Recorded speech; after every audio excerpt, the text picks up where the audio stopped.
අද මේ අවස්ථාවේදී තිමිරිගස්යායේ ජනතාව පාරට ඇවිත් තින්නේ කුමකටද? අද මේ රටේ නීතිය පාලකයා විසින් ජනතාවට එපා කරවන්න වැඩපිළිවෙලක් තමයි අරගෙන යන්නේ. අද මේ රටේ මිනිස්සුන්ට ජීවත් වෙන්න බැරුව එදා වේල කණ්ඩ බැරුව ඉන්නකොට පාලකයෝ මොනවද කතා කරන්නේ? ලයිට් බිල් වැඩි කරන්න. හරි ෂෝක්. ඕකටද මේ පාලකයෝ ඇවිල්ලා තියෙන්නේ. මේකද ඒගොල්ලෝගේ වැඩපිළිවෙල. මොකද්ද මේ කරන්න හදන්නේ? මේ රටේ ජනතාව එදා කාලේ ඉඳන් ගෝඨගෝගමේදී මේ ආකාරයෙන් පාරට ඇවිල්ලා එදා ඉඳන් ඉල්ලුවේ මේ රටේ පද්ධති වෙනසක්, ජීවත් වෙන්න පුළුවන් රටක්, සමාජයේ යහපාලනයක් ඉල්ලුවේ. යහපත් ආකාරයකට නීති ආධිපත්‍ය පිහිටුවීමක්. හැබැයි අද ලැබිලා තියෙන්නේ ඒව නෙමෙයි. අද ඒ වෙනුවට පාලකයෝ කතා කරන්නේ මෙච්චර මේ රටේ මිනිස්සුන්ට කණ්ඩ බොන්න නැතුව ඉන්නකොට ලයිට් බිල් වැඩි කරන්න තමයි මේගොල්ලෝගේ කතාව. එතකොට පාලකයෝ දැන් අපේ රටේ ජනතාව මේ තිමිරිගස්යායේ ඒ වගේම ලිබර්ටි වටරවුමේ රට පුරාවල් වල මිනිස්සු ඉල්ලනකොට නීති ආධිපත්‍ය පිහිටන්න කියලා පාලකයෝ එකතු වෙලා නීතිය ජනතාවට එපා කරවන්න හදනවා. පිළිපදින්න බැරි නීතියක් ගේන්න හදනවා. විශේෂයෙන්ම අපි දන්නවා සමාජ මාධ්‍ය වාරණ පනත මේ ගේන්නේ මොකටද? මේ රටේ මිනිස්සුන්ට කතා කරන්න බැරි කරන්න. පාස්කු ප්‍රහාරය පිටිපස්සේ සුරේස්සලේ ඉන්නවද කියන ප්‍රශ්නය අහන්න බැරි කරන්න. අපහාසයට ඒ නීති තද කරලා මිනිස්සුන්ව හිරේ දාන්න. පාස්කු ප්‍රහාරයට යුක්තිය ඉල්ලන ජනතාව හිරේ දාන්න තමයි වුන් අද උත්සාහ කරමින් පවතින්නේ. ඉතින් මේ තත්ත්වයට අපි ඉඩ දෙනවද? මේ තත්ත්වයට අපිට ඉඩ දෙන්න පුළුවන්ද? නීති ආධිපත්‍ය පිහිටවීම කියන්නේ ජනතා පරමාධිපත්‍ය තුළ නීති ආධිපත්‍ය පිහිටවීම මිසක් මේ එක අයට ඕන විදියට නීති හැදීම නෙමෙයි. අපි අහනවා කොහෙද මොන පනතේද කොහෙද ඔය සමාජ මාධ්‍ය වාරණ පනත ජනතා අදහස් වලට ඉදිරිපත් කළේ? කෙලින්ම ගිහිල්ලා පාර්ලිමේන්තුවට දැම්මා. සිංගප්පූරුවෙන් එන නීතිලු. කවුද මේවා ගේන්නේ? අලි සබ්රිලලු. අලි සබ්රිලලු මුලින් ඕක කරේ 2021. අපි අහනවා අලි සබ්රිලා ඔය කට්ටිය කියන්නේ කවුද? අලි සබ්රි කියන්නේ කවුද? එයාගේ ජාති ආගම වැඩක් නැහැ. එයා ගෝඨාභයගේ නීතිඥයා. හරිද?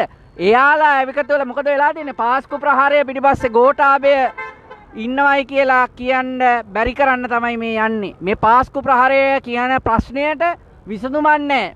කතෝලික සභාව අතාරින්නේ නැහැ. රදුගුරුවරු අතාරින්නේ නැහැ. එකමුතුව කතෝලිකයන්, ක්‍රිස්තියානි, ශ්‍රී ලාංකිකයන් සමග එකතු වෙලා කතෝලික සභාව මේකට යුක්ති ඉල්ලනකොට මේගොල්ලෝ හරන්නේ නීති ආධිපත්‍ය පිහිටනවා. එතන නීතිය එපා කරවන්න හා ඒ හරහා යුක්තිය ඉල්ලන අයව හිරේ දාන වැඩ පිළිවෙලකට යනවා. අපි ජනතා අදහස් වලට යමු. ක්‍රිස් අද මොකද මේ හිතන්නේ? දැන් ලයිට් බිල් වැඩි වෙනවා. මුන්ට මේ ඔළුව තියනවද? ඔළුවක් තියනවද? හිතප්පපුවක් තියනවද? සුබ සන්ධ්‍යාවක් චිරන්ත. අද අපේ 227 වෙනි දවසේ වගවීමක් සහ පද්ධති වෙනසක් වෙනුවෙන් දිගටම අපි මෙතන ඉන්නවා. ඒක ඇති කරන්න මම මේ අල්ලන් ඉන්න බෝඩ් එකේ තියෙන්නේ දේශපාලඥයන්ට ජීවිතේ ගත කරන විදියයි අපේ මේ සාමාන්‍ය ජනයාට ජීවිතය තියෙන විදිය. ඉතින් මේ සතිය අපි දැක්ක මාතෘකා කීපයක්. ඉන් අතර අපි කතා කරන්න ඕනේ මං හිතන්නේ විශේෂයෙන්ම ඡන්දය ගැන. දිගින් දිගටම මේ අපිට වෙන කතාන්තර එනවා. ඉස්සලා කිව්වා මේ පළාත් පාලන ඡන්දේ කල් දාලා දැන් අපි මේ එන අවුරුද්දේ මහ මැතිවරණේ හරි ජනාධිපතිවරණේ තියෙනවා කියලානේ. මිනිස්සු ඒක නිසා පොඩ්ඩක් සංසුන් වුණා. කමක් නැහැ අපි බලන් ඉන්නම් කියලා. දැන් එනවා ටික ඒගොල්ලෝගේ ඇත්ත උපාය මාර්ගයන් ඒගොල්ලෝගේ උපාය මාර්ගයන් සහ ඒවා එලි දැක්වෙනවා. මේ අපි දැක්කා UNP එකේ ඉන්න තනි මේ മന്ത്രിවරයා වජිර අබේවර්ධන කියනවා මේ රැස්වීමක මේ දැන් කාලේ ඇවිල්ලා තියෙනවා මිනිස්සුන්ට තීරණය කරන්න එන අවුරුද්දේ ඡන්දයක් තියෙනවද නැත්නම් මේ පෝලිං වල ඉන්නවද ආපහු ওই පෝලිං යුගයට යනවද කියලා. ඉතින් ඒ කියන්නේ අපිට කියන්න හදන්නේ මේ ඡන්දයට සල්ලි වෙන් කරොතින් මේ ආපහු මිනිස්සුන්ට පෝලිං වල ඉන්න වෙයි.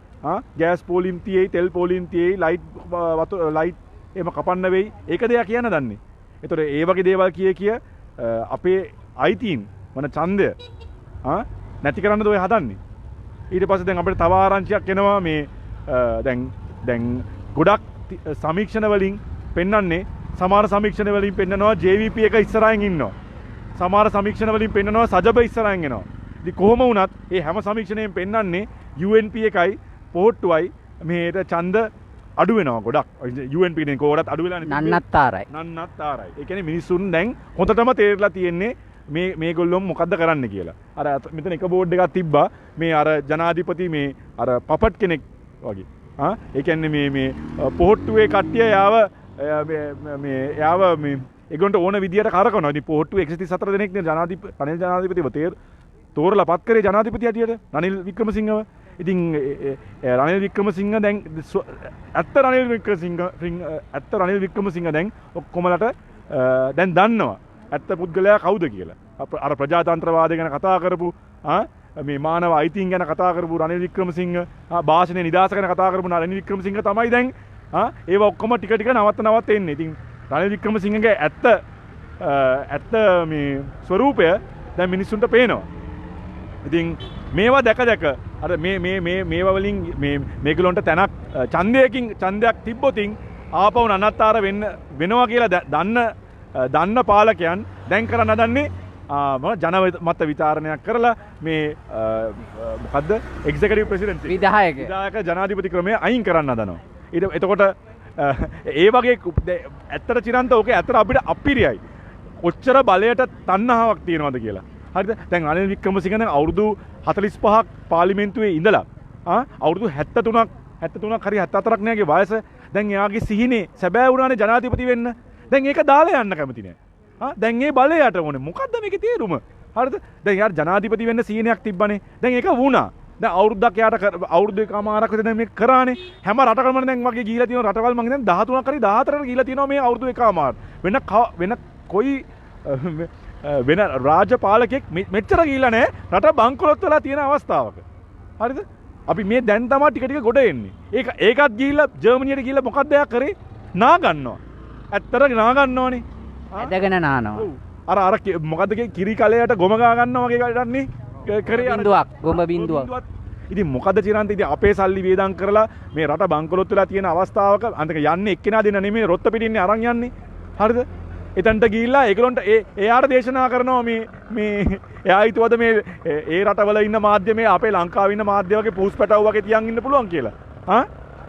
ඒක කරන්න බෑ. ඉතින් මේගොල්ලොන් මේ ඒ රටවල් වල මාධ්‍ය ක්‍රියා කරන විදියක් තියෙනවා. හරිද? මෙහෙම බය කරලා මෙහෙම පනත් ගෙනල්ලා මිනිස්සුන්ව බය කරලා ප්‍රෙස් කොන්ෆරන්ස් වලට අපි මොකද පාසර්ස් දීලා ඒගොල්ලන්ට කැමති කට්ටිය විතරක් ඔය ප්‍රෙස් කොන්ෆරන්ස් එක ගෙන්නලා ඒව සිස්ටම් බෑ. හරිද?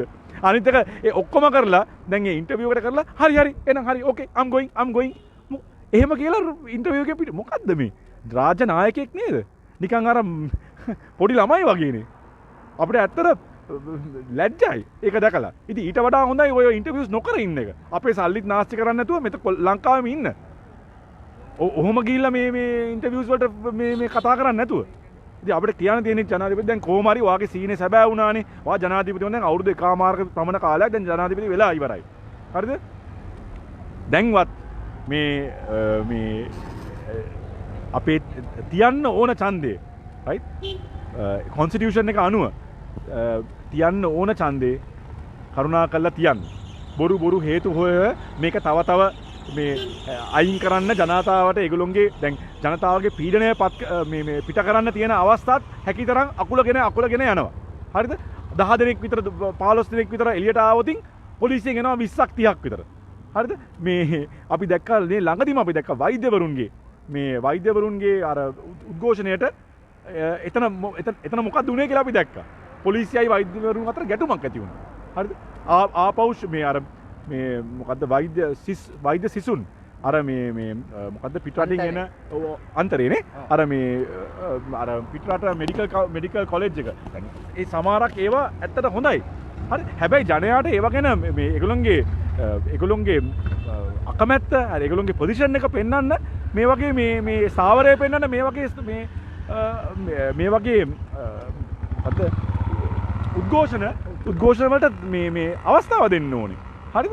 ඉතින් කලින් ජනාධිපති වෙන්න කලින් නම් එයා කිව්වේ එන්න පාරට එන්න ඕඩ් අල්ලන්න ඒ කියපු රනිල් වික්‍රමසිංහ තමයි දැන් ඕන්න මර්ධනය කරන්නේ. ඉතින් අපිට තේරෙන්නේ නැහැ මං හිතන්නේ එක දෙයක් උතන වෙනස් වෙලා තියෙන්නේ රනිල් වික්‍රමසිංහට ජොබ් එකක් හම්බෙලා තියෙනවා ජනාධිපති ඇරිට.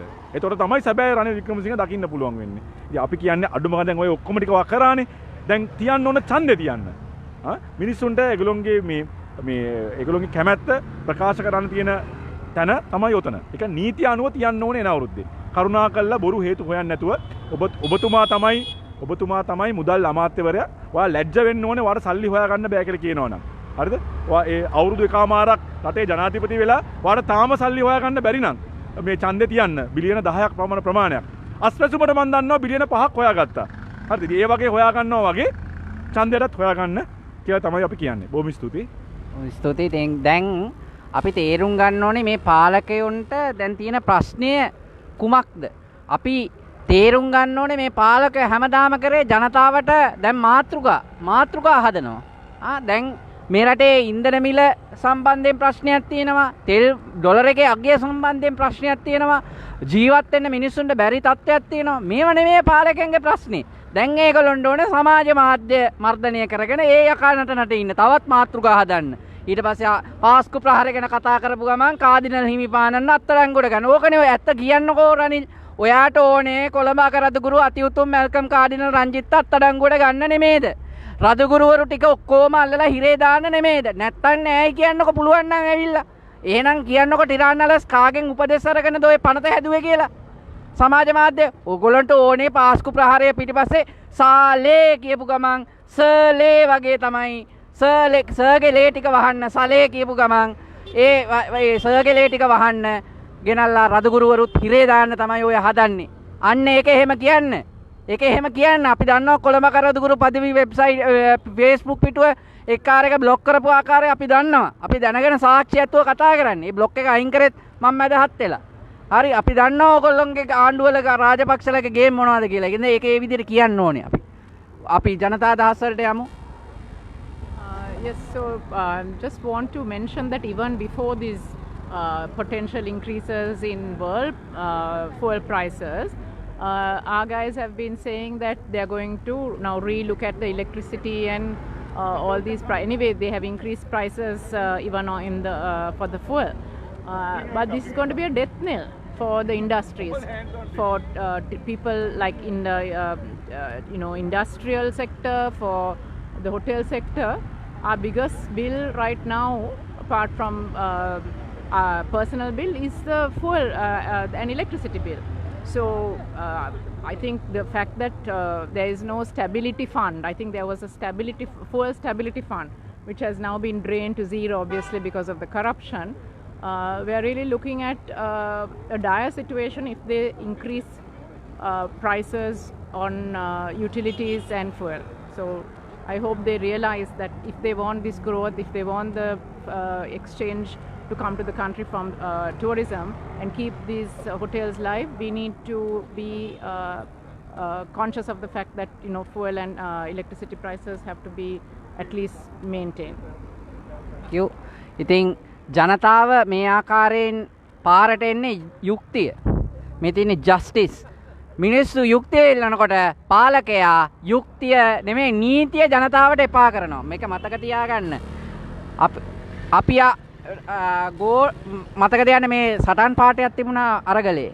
ගෝට එපා කිව්වට අපි ආවා කොළඹට. ගෝට එපා කිව්වට අපි ආවා කොළඹට. මතකද? විධායක ජනාධිපතිවරයාගේ හදිසි නීතිය ඇතුළු ඒ නීති විරෝධී හදිසි නීති ක්‍රමවේදය හා ඒ ඇඳිරි නීතිය අභියෝග කරගෙන මේ රටේ මිනිස්සු පාරට ආවේ. ඒක පාලකයෝ දන්නවා. ඒගොල්ලොන්ට දැන් ඕනේ ජනතාව නීතියට ගරු කරන්නේ නැති ජනතාවක් කියලා ඔප්පු කරන්න තමයි භාෂණය හා ප්‍රකාශනය මර්ධනය කරන්න මේ පනත් ගෙනල්ලා මිනිසුන් අත්අඩංගුවට අරගෙන මිනිස්සු නීතියේ ආධිපත්‍ය ඉල්ලනකොට පේනවනේ උඹලට නීති ආධිපත්‍ය දුන්නොත් උඹලත් තිරේ අපිත් තිරේ ඒ හින්දා අපිත් එළියේ උඹලත් එළියේ ඉන්න ඕනේ කියන ප්‍රතිපත්තිය තමයි මේ කරන්න හදන්නේ මේ බොරුව ප්‍රෝඩා. Would you like to say something? Would you like to say something? Yeah, maybe. This, when people go on about this stability, it's only for a it's such a narrow-minded thing. It's only for this crowd, big business, or people who have who have stocks in the share market. I mean, that is the stability they're talking about. How can they say what stability do the rest of the Sri Lankans have? There's food insecurities, children are starving, they can't get medicines or the medicines are killing them. Look at the rest of the country. The citizens are in such dire need. How can they say this is a stable environment? And and they say this is the only way that your children will have a bright future. How can you have a bright future based on the misery of others? And what bright future really? They're kidding themselves, because there's an Indian saying a rising tide lifts all boats. So well, the reverse is true also. So if we don't get real stability is having laws and good policies and good governance. That is real stability, and I don't think we have it. So all this talk about this government providing us with real stability is just, I think, it's common sense. There's no stability. ස්ථාවරත්වයට මොකද වෙලා දෙන්නේ? රනිල්ගේ ස්ථාවරත්වය තමයි ඔය විදුලි බිලින් පේන්න තියෙන්නේ. ස්ථාවරත්වය තමයි ඔය විදුලි බිල ඉහළ යනකොට ඩොලර් එකේ අගේ එහා මෙහා යනකොට පේන්න තියෙන්නේ. විදුලි බිල කොහොමද? Would you like to say something about the electricity? Well, very briefly, I think Angeline also touched on it. The CEB is now, the mechanism was that they were going to revise it every January, and from my understanding, January and July every year. Now they're trying to increase it before January. They're talking about an increase of 22%. I mean, already there are people who can't afford to pay their electricity bills, and not everybody is lucky, like Namal, who can continue for years without paying or Kehelia Ramukwella can continue not paying their electricity bills and not have their connections cut. It'll affect the poor people. 22% is a huge amount to increase it by. And what is the reason? We are paying for their corruption, their inefficiencies. There are things like promoting people one day before they retire so that their pensions are at a higher level. I mean, what nonsense is this? People, open your eyes. This corruption is not only continuing, it's getting worse. Please, think wisely when at our next election, assuming we are ever allowed to have an election. I mean, we seem to have money to send hundreds of people for delegations all over the world, but we don't seem to have money to have an election. But if you don't have an election, there will be a constitutional crisis. Have a fair election. Hold it on time. And people vote wisely. If they come and offer you a bag of rice and a milk packet or a half a bottle of arak, take the milk bottle, the arak and the milk and the rice, and vote for the right person. Don't vote just because your vote has been bought. We are now more intelligent. So please vote wisely. We cannot continue like this. This is just a temporary, it's a temporary thing where we have petrol and gas and whatever.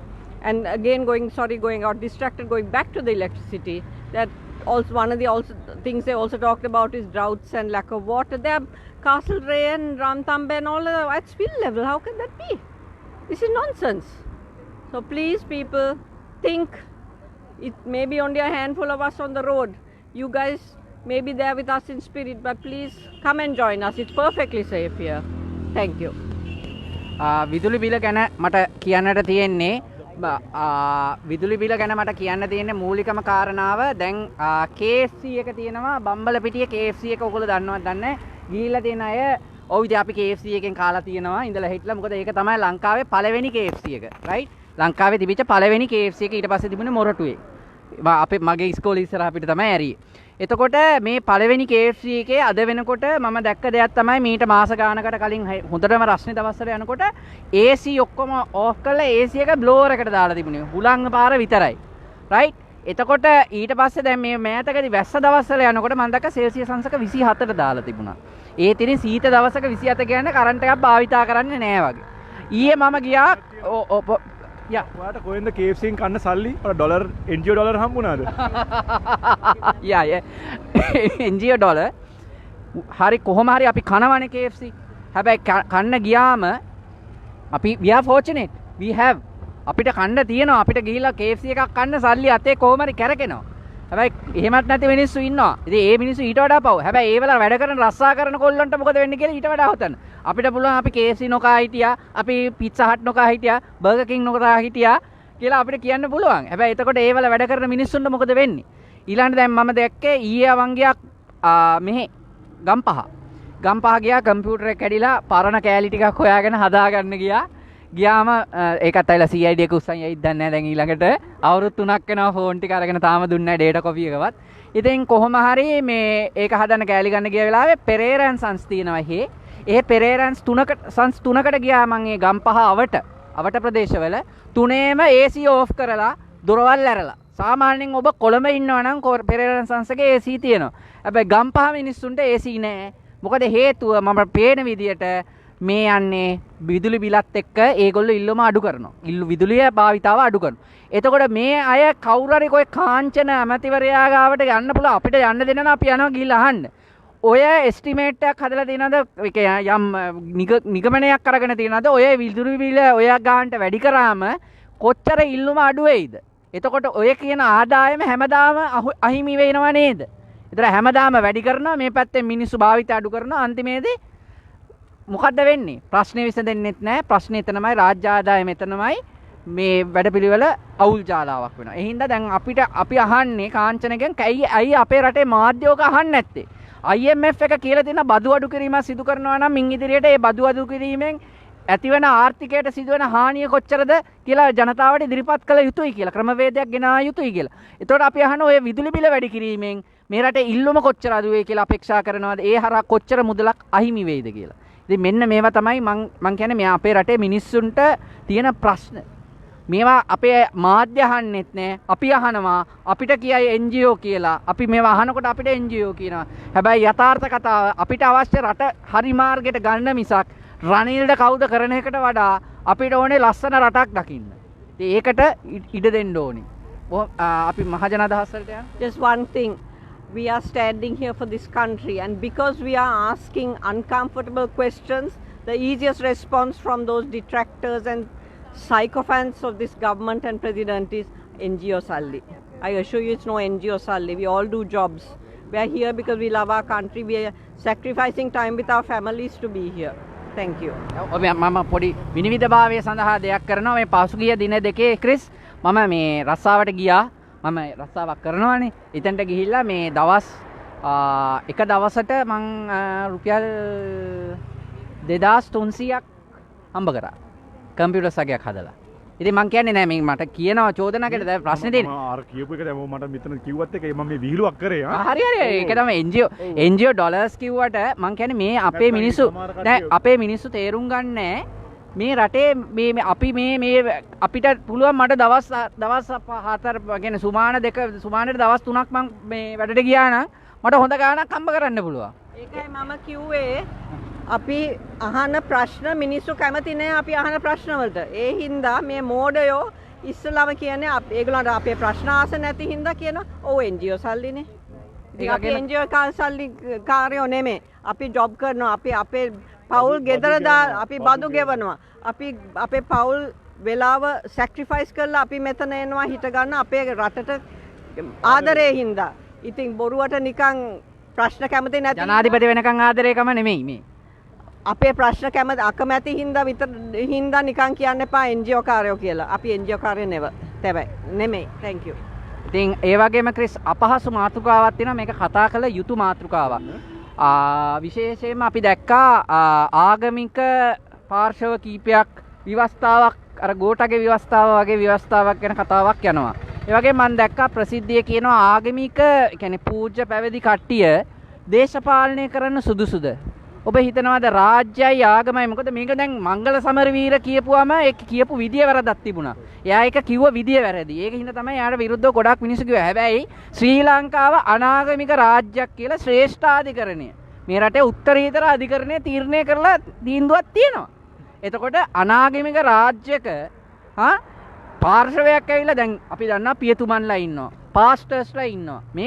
මේ පාර්ශව නොතිබෙන මේකක් එක පාර්ශව වලින් එළියට අවිලා අපිට ඡන්ද දෙන්න කියන මේක හොඳයි කියලා හිතනවා. මට නම් කියන්න තියෙන්නේ එක දෙයක් පමණයි. 1 minute. මට කියන්න තියෙන එක දෙයක් පමණයි ඕක ගැන දේශපාලඥයන් ඒගොල්ලෝගේ කාර්යය හරියට කරනවා නම් මේ ආගමික නායකයන් ඒගොල්ලෝගේ කාර්යය හරියට කරනවා නම් මේවා දේශපාලඥයන් ආගම ගැන කතා කරන අවස්ථාව යන්නේ ආගමික නායකයන් දේශපාලනය කරන්න ඕන විදිය ගැන කතා කරන්න අවස්ථාවයකුත් නැහැ. මේ දෙගොල්ලන්ම ඔක්කොමලා නෙමෙයි දැන් මේ පාර්ලිමේන්තු 225න් අපිට නම් ගණන් 225 අපිට ගණන් කරන්න පුළුවන් සුළු ප්‍රමාණයක් තමයි ඉන්නේ. ඇත්තට අපිව නියෝජනය කරන අපි ඇත්තට ඒගොල්ලෝ මේ පාර්ලිමේන්තුව අපි නියෝජනය කරන අපිට ආඩම්බර වෙන්න පුළුවන්. මම ඒගොල්ලෝගේ නම් ටික කියන්නම්. හර්ෂ ඩිසිල්වා, එරාන් වික්‍රමරත්න, රසමානිකම්, ශානකයන් රසමානිකම්, සුමන්තිරන්, ඩොක්ටර් හරිනි. ඒ වගේ ටික දෙනෙක්. තව නම් ටිකක් තියෙයි. මේ හැබැයි මගේ ඔළුවට එන්න ওই නම් ටික විතරයි. ඒ වගේම ආගමික නායකයන්. බෞද්ධ ආගම වේවා, මුස්ලිම් වේවා, හින්දු වේවා, කතෝලික වේවා හොඳ නායකයන් ඉන්නවා. හරිද? හැබැයි අර ටික දෙනෙක් නිසා මේ සම්පූර්ණ එකම කනවා. හරිද? ටික දෙනෙක්. ඉතින් ඒගොල්ලෝ මං හිතන්නේ සරල උත්තරේ ආගමික නායකයන් ඒගොල්ලෝගේ ධර්මය ගැන බලලා දේශපාලඥයන් ඒගොල්ලෝගේ දේශපාලඥ මේ රට පාලනය කරන විදිය නීති අධනය ගැන හරියට කරා නම් මේවා ගැන කතා කරන්න අවස්ථාවයකුත් නැහැ. හරිද? එච්චරයි මට කියන්න තියෙන්නේ. ඒ වගේම විශේෂයෙන්ම අපේ රටේ නීතිය වගේම මේ පාලකයෝ ජනතාව අහුම්කම් දෙනවා නම් ජනතාවට අහුම්කම් දෙනවා නම් මේ ප්‍රශ්න එකක්වත් නැහැ. මෙතනට ඇවිල්ලා රනිල්ට පුළුවන් නම් අපිත් එක්ක කතා කරන්න අපි බෑයි එළවනවද? නෑනේ. අයි රනිල්ට එහෙම උමනාවක් නැහැ. රනිල්ට අවශ්‍ය පුළුවන් නම් අන්න අරකට ගිහිල්ලා මොන හරි කරන්න බලන්න බැරිද මුකුත් කරන්න බැරිද කියලා මොකක් හරි ඔන්න කුපාඩි වැඩක් කරන්න තමයි හදන්නේ. අන්තිමේදී ගෝටාගෝ ගමට මට කයි වතුරත් තරව මේවා නැටි පහසුකමුත් දෙන්න ඕනි කියලා කියපු මිනිහා හැබැයි.